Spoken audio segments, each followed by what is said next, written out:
Chapter 9. As Jesus was walking along, he saw a man who had been blind from birth. "Rabbi," his disciples asked him, "why was this man born blind? Was it because of his own sins or his parents' sins?" "It was not because of his sins or his parents' sins," Jesus answered. "This happened so the power of God could be seen in him. We must quickly carry out the tasks assigned us by the one who sent us. The night is coming, and then no one can work. But while I am here in the world, I am the light of the world." Then he spit on the ground, made mud with the saliva, and spread the mud over the blind man's eyes. He told him, "Go wash yourself in the pool of Siloam." Siloam means sent. So the man went and washed and came back seeing. His neighbors and others who knew him as a blind beggar asked each other, "Isn't this the man who used to sit and beg?" Some said he was, and others said, "No, he just looks like him." But the beggar kept saying, "Yes, I am the same one." They asked, "Who healed you? What happened?" He told them, "The man they called Jesus made mud and spread it over my eyes and told me, 'Go to the pool of Siloam and wash yourself.' So I went and washed, and now I can see." "Where is he now?" they asked. "I don't know," he replied. Then they took the man who had been blind to the Pharisees, because it was on the Sabbath that Jesus had made the mud and healed him. The Pharisees asked the man all about it. So he told them, "He put the mud over my eyes, and when I washed it away, I could see."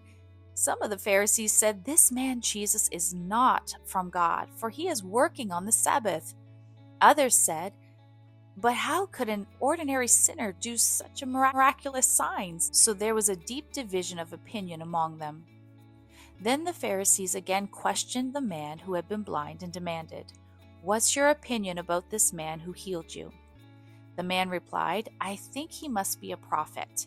The Jewish leaders still refused to believe the man had been blind and could now see, so they called in his parents. They asked them, "Is this your son? Was he born blind? If so, how can he now see?"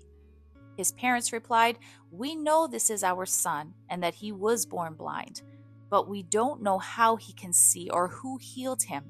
Ask him. He is old enough to speak for himself." His parents said this because they were afraid of the Jewish leaders who had announced that anyone saying Jesus was the Messiah would be expelled from the synagogue. That's why they said, "He is old enough, ask him." So for the second time they called in the man who had been blind and told him, "God should get the glory for this, because we know this man Jesus is a sinner."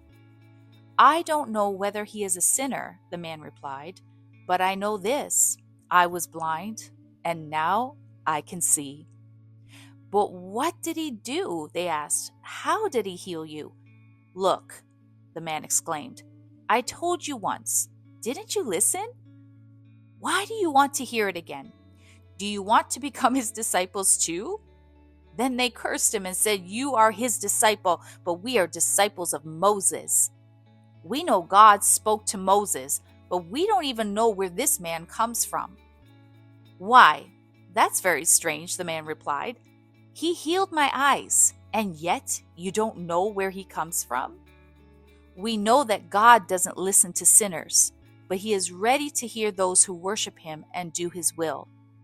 Ever since the world began, no one has been able to open the eyes of someone born blind. If this man were not from God, he couldn't have done it."